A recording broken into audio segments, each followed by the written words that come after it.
प्रधानमंत्री नरेंद्र मोदी ने देश की राजधानी दिल्ली में सांसदों के लिए बने नए आवास का उद्घाटन किया। उद्घाटन के मौके पर पीएम मोदी ने सांसदों को बधाई दी और बताया कि उनकी सरकार में कई ऐतिहासिक काम किए गए और कई ऐतिहासिक फैसले भी लिए गए। मुझे खुशी है कि हमारे सांसदों का एक लंबा इंतजार अब खत्म हो रहा है। इन फ्लैट्स के निर्माण में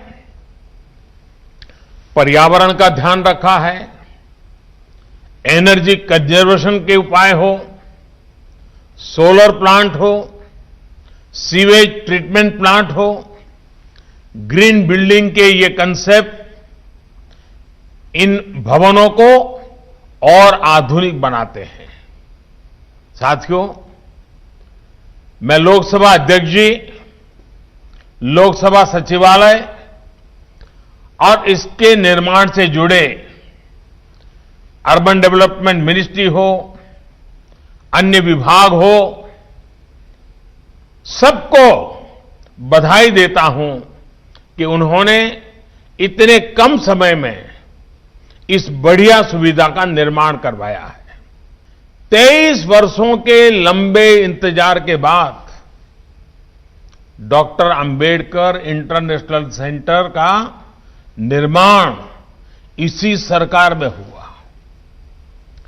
सेंट्रल इंफॉर्मेशन कमीशन की नई बिल्डिंग का निर्माण इसी सरकार में हुआ। देश में दशकों से वॉर मेमोरियल की बात हो रही थी। हमारे देश के वीर जवान लंबे अरसे से इसकी आशा कर रहे थे, मांग कर रहे थे।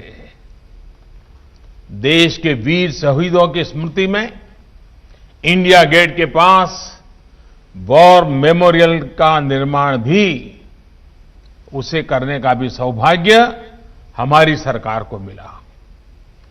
हमारे देश में हजारों पुलिसकर्मियों ने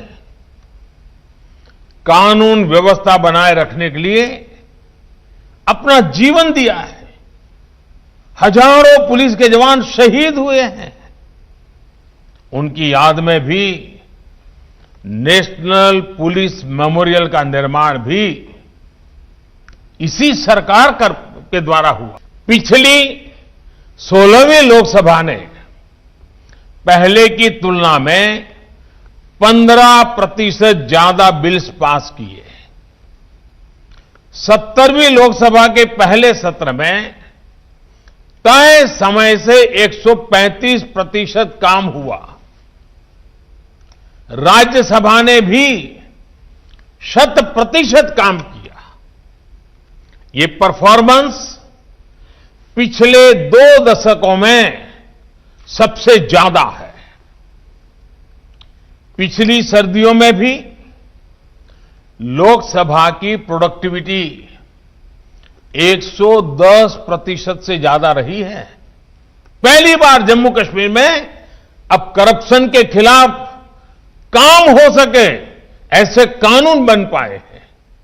देश ने महिलाओं को 3 तलाक जैसी सामाजिक कुरीतियों से भी आजादी दी है। इससे और पहले की बातें करें तो मासूम बच्चियों से बलात्कार करने वालों के लिए मृत्यु दंड का प्रावधान भी इसी दौरान किया गया है।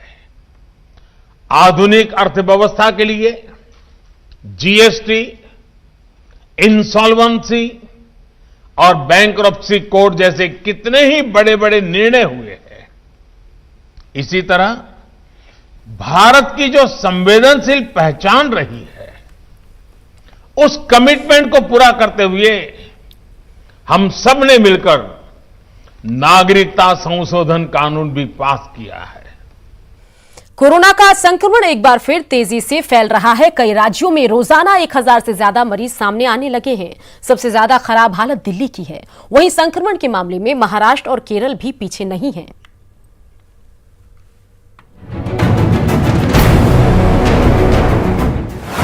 देश में फिर से पांव पसार रहा है कोरोना। कई राज्यों में रोजाना 1000 से ज्यादा नए मरीज। संक्रमण के मामले में दिल्ली सबसे आगे। बढ़ते ठंड के साथ ही एक बार फिर कई राज्यों में कोरोना का संक्रमण तेजी से फैल रहा है और कोरोना से लोगों की जान भी जा रही है। आइए एक एक कर जानते हैं किस राज्य में क्या हालात हैं। सबसे पहले बात दिल्ली की।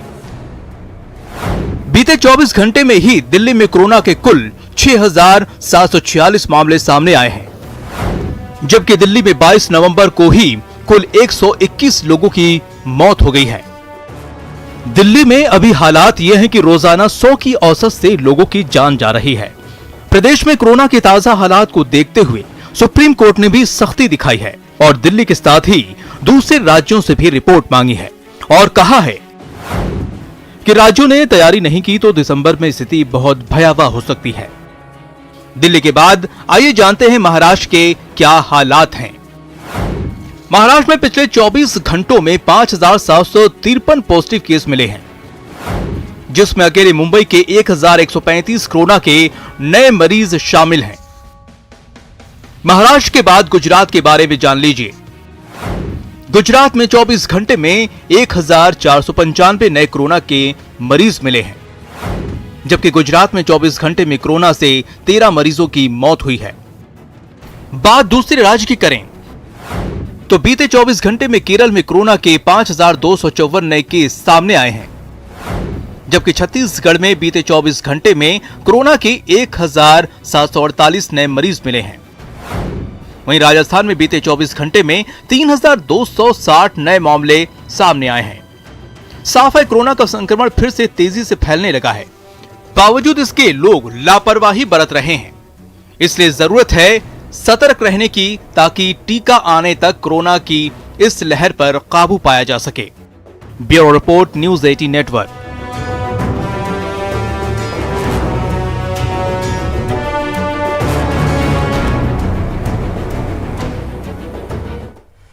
रांची में मास्क टेस्ट अभियान की अफवाह के बाद लोग सचेत हो गए हैं और अपने घरों से मास्क लगाकर ही बाहर निकल रहे हैं।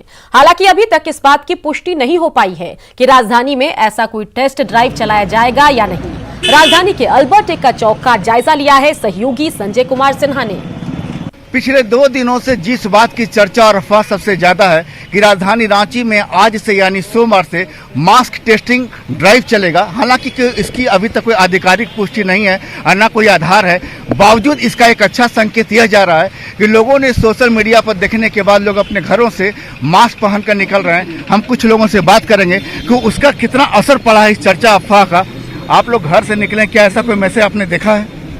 जी हाँ, हमने देखा है अपने मोबाइल पर कल रात ही कि राजधानी रांची में आज अभियान चलेगा मास्क चेकिंग का।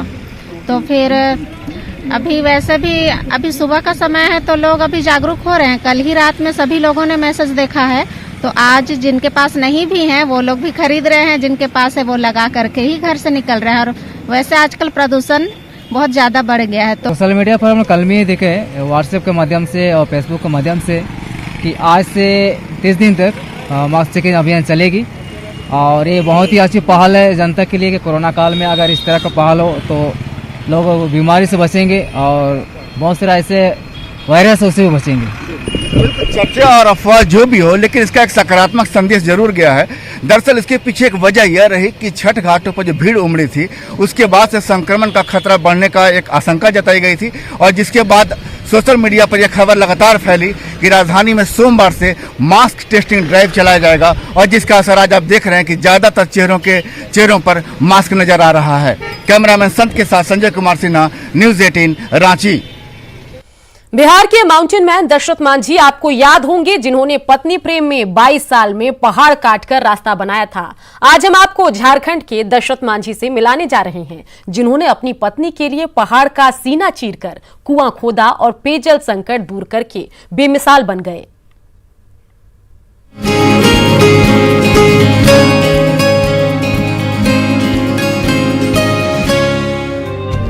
जब तक तोड़ेंगे नहीं तब तक छोड़ेंगे। जब तक तोड़ेंगे नहीं तब तक छोड़ेंगे नहीं। हम पागल हैं, जिंदगी खराब कर रहा है। आप अपना टाइम खराब मत करिए। Film Manjhi the mountain man में बिहार के माउंटेन मैन दशरथ मांझी के पहाड़ काटकर रास्ता बनाने के संघर्ष का चित्रण किया गया। लेकिन सच में वो संघर्ष कैसा रहा होगा? 22 साल दिन रात बिना रुके बिना थके, लगभग चाड़ा पाहन जैसा, जिन्होंने अपनी पत्नी के लिए पहाड़ काटकर 25 फीट गहरा कुआं खोद दिया। पहले मेरा पत्नी बहुत दूर से लाते हैं पानी, 1.5 किलोमीटर दूर से हम लाते हैं। तो जून महीना तो पूरे पानी खत्म हो जाता है यहाँ का, अगल बगल का। धीरे धीरे हम खोद दिए हैं, चट्टान के ऊपर हम खोदे हैं, तो खोद दिया, गड्ढा किए हैं। अभी तक पानी है। झारखंड के खूंटी में कोजड़ोंग गांव के रहने वाले चाड़ा पाहन की पत्नी कई किलोमीटर दूर से पानी लाती थी। पानी की समस्या को दूर करने के लिए चाड़ा पाहन ने पहले पहाड़ काटकर कुआं बनाया और फिर पाइपलाइन बिछाकर पानी घर तक पहुंचा दिया। पाइप ही हम तोपे हैं 1 इंच का, अंदर से थोड़ा 2 फुट गड्ढा करके हम घर तक हम ले गए हैं यही पाइप से, और वहाँ तक अभी वहाँ घर में पानी निकल रहा है अपने से, बिना मशीन से। कोजड़ोंग गांव के लोगों के लिए चाड़ा पाहन दशरथ मांझी से कम नहीं है। उनके खोदे कुएं और पाइपलाइन से पूरे गांव में पानी का संकट दूर हो गया। गांव वाला और यहाँ तो नहीं होता, हम लोग जो पाइप से हम घर तक पहुंचे हैं ना, वही पाइप से सब खाने के लिए ले जाते हैं। चाड़ा पाहन सरीखे लोग समाज के लिए बेमिसाल हैं। उनका संघर्ष सिखाता है कि जिद, मेहनत और जज्बे से हर चुनौती से निपटा जा सकता है। Bureau report, news 18 network.